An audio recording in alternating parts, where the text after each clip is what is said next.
안녕하세요. 머니카페입니다. 오늘도 따뜻한 커피 한 잔 옆에 두시고 편안하게 들어주세요. 지난 영상에서 예수금, 미수금, 반대매매 같은 용어들을 다뤘는데 생각보다 정말 많은 분들이 봐주셨더라고요. 그래서 오늘은 그 다음 단계로 주식을 어느 정도 시작하신 분들이라면 꼭 알아야 하는 이야기를 가져왔습니다. 바로 배당주 투자, 그리고 ISA와 IRP 계좌 이야기입니다. 세 가지가 따로따로처럼 보이지만 사실 한 줄로 이어집니다. 배당금을 받으면 세금이 붙는다. 그 세금을 줄이는 방법이 ISA다. 그리고 노후까지 생각한다면 IRP도 함께 써야 한다. 오늘 이 흐름을 한 번에 잡아드릴게요. 먼저 배당주 이야기부터 시작하겠습니다. 배당이란 기업이 한 해 동안 벌어들인 이익의 일부를 주주들에게 나눠주는 것입니다.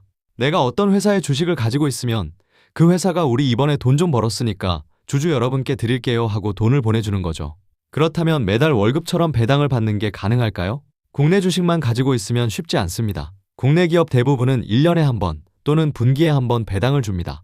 그런데 ETF를 잘 조합하면 매달 배당을 받는 구조를 만들 수 있습니다.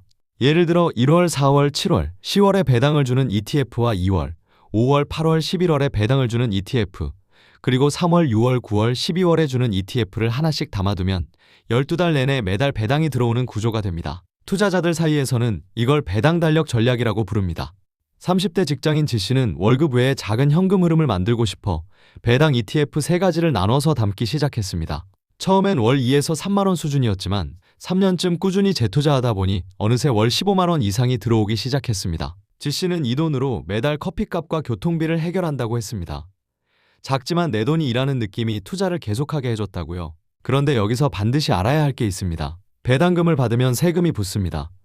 배당소득세 15.4%입니다. 10만원 배당을 받으면 실제로 손에 쥐는 건 84,600원이라는 뜻입니다. 그래서 지금부터 드릴 이야기가 중요합니다. 이 세금 합법적으로 줄일 수 있는 방법이 있거든요. ISA는 Individual Savings Account의 약자로 우리말로는 개인종합자산관리 계좌라고 합니다. 어렵게 들리지만 핵심은 단 하나입니다. 이 계좌 안에서 발생한 수익은 세금을 크게 깎아준다는 것입니다. 일반 계좌에서 배당금을 받으면 앞서 말씀드린 것처럼 15.4%를 세금으로 냅니다. 그런데 ISA 계좌 안에서 받으면 어떻게 될까요? 일반형 기준으로 순이익 200만원까지는 세금이 0원입니다. 그 이상은 9.9%의 낮은 세율로만 과세됩니다. 서민형, 즉 연봉 5천만원 이하 직장인이나 종합소득 3,800만원 이하라면 비과세 한도가 400만원으로 2배 커집니다. 그리고 ISA에는 또 하나의 강력한 장점이 있습니다. 바로 손익통산입니다. 쉽게 말하면 계좌 안에서 어떤 투자는 100만원 이익이 나고 어떤 투자는 50만원 손실이 났다면 합쳐서 50만원 이익에만 세금을 매기는 방식입니다. 일반 계좌에서는 이익이 난 것에만 세금을 내고 손실은 따로 계산해주지 않는데 ISA는 이걸 묶어서 계산해주니 훨씬 유리합니다. ISA 계좌에는 예금, 적금, 펀드, ETF, 주식까지 다양한 상품을 함께 담을 수 있습니다. 그래서 만능통장이라는 별명이 붙은 겁니다. 단, 중요한 조건이 있습니다. 최소 3년을 유지해야 비과세 혜택을 온전히 받을 수 있습니다. 3년 안에 해지하면 그동안의 세금 혜택이 사라집니다. 연간 납입 한도는 2천만 원이고 총 1억 원까지 넣을 수 있습니다. 미사용 납입 한도는 다음 해로 2월 되니 당장 큰 돈이 없어도 소액으로 먼저 계좌를 만들어 두는 게 유리합니다. 참고로 지금 정부가 납입 한도를 연 4천만 원으로 비과세 한도도 일반형 500만 원, 서민형 1,000만 원으로 확대하는 개편안을 추진하고 있습니다. 아직 국회를 통과하지 않아 현재는 기존 기준이 적용되지만 가까운 시일 안에 혜택이 더 커질 가능성이 있으니 관심 있게 지켜보시면 좋겠습니다. 40대 직장인 H씨는 몇 년 동안 일반 계좌로 배당 ETF에 투자해 오다가 지인에게서 ISA 얘기를 처음 들었습니다. 알고 보니 그동안 매년 수십만 원씩 낼 필요가 없었던 세금을 꼬박꼬박 내고 있었던 겁니다. H씨는 바로 ISA 계좌를 열고 배당 ETF를 이전했고 그 해부터 절세된 금액으로 ETF를 추가 매수하는 걸 반복했습니다. 복리 효과가 눈에 띄게 달라졌고 H씨는 이렇게 말했습니다. 투자를 더 잘한 게 아니라 세금을 덜 낸 것뿐인데 결과가 이렇게 달라졌다고요. ISA가 수익에서 세금을 줄여주는 계좌라면 IRP는 넣는 돈 자체에서 세금을 돌려주는 계좌입니다. IRP는 개인형 퇴직연금의 약자입니다. 원래는 퇴직금을 안전하게 보관하기 위해 만들어진 계좌인데 지금은 직접 돈을 넣어서 노후 자금을 쌓으면서 세금 혜택까지 받는 수단으로 많이 활용되고 있습니다. 혜택이 어떻게 될까요? 연금저축과 IRP를 합산해서 연간 최대 900만 원까지 납입하면 그 납입액에 대해 세액공제를 해줍니다.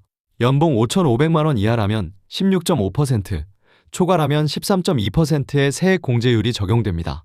900만 원을 꽉 채워 넣으면 연봉 5,500만 원 이하 직장인 기준으로 연말정산에서 최대 148만 5천 원을 돌려받을 수 있습니다. 그런데 여기서 한 가지 꼭 짚고 가야 할 부분이 있습니다. IRP와 연금저축의 세액공제 한도는 합산 900만 원입니다. 각각 900만 원이 아닙니다.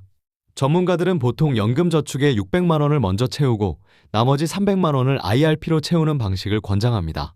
연금저축이 IRP보다 투자 자유도가 높고 급할 때 일부 인출도 가능하기 때문입니다. IRP의 가장 큰 단점은 중도 인출이 매우 제한적이라는 점입니다. 사망, 파산, 3개월 이상 요양 같은 특수한 상황이 아니라면 만 55세 이전에는 꺼내기가 어렵습니다. 무리하게 넣었다가 급전이 필요한 상황이 생기면 곤란할 수 있으니 정말 오래 묶어둘 수 있는 여유 자금으로만 운용하시는 게 좋습니다. 대신 IRP 안에서 쌓이는 수익에는 세금을 바로 내지 않습니다. 만 55세 이후 연금으로 받을 때까지 과세가 이연되고 연금으로 수령하면 3.3에서 5.5% 수준의 낮은 세율만 적용됩니다. 지금 당장의 세금도 줄이면서 수십 년 후 연금을 받을 때도 세금을 훨씬 적게 낸다는 뜻입니다.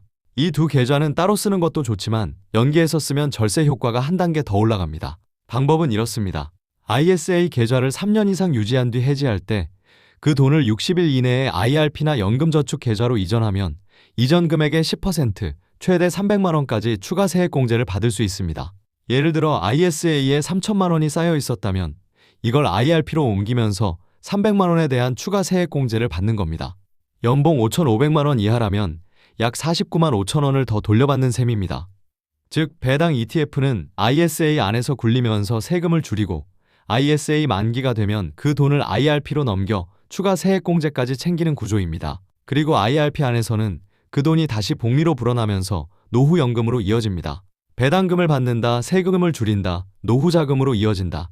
이 세 가지가 하나로 연결되는 흐름입니다. 오늘은 배당주 투자와 ISA, 그리고 IRP까지 세 가지를 함께 살펴봤습니다. 정리해드리면 이렇습니다. 배당주 투자로 현금 흐름을 만들되 반드시 ISA 계좌 안에서 굴리세요. 세금 15.4%가 최대 0원까지 줄어듭니다. 연말정산에서 세금을 돌려받고 싶다면 IRP에 연간 300만 원 이상을 넣으세요. 최대 148만 5천 원이 환급됩니다. 그리고 ISA 만기 자금은 IRP로 이전해 추가 세액공제까지 챙기세요. 투자를 더 잘하는 것만큼이나 세금을 덜 내는 것도 실력입니다. 같은 수익을 올려도 세금 관리를 하는 사람과 그렇지 않은 사람의 최종 결과는 몇 년이 지나면 크게 달라집니다. 다만 한 가지 꼭 말씀드리고 싶은 게 있습니다.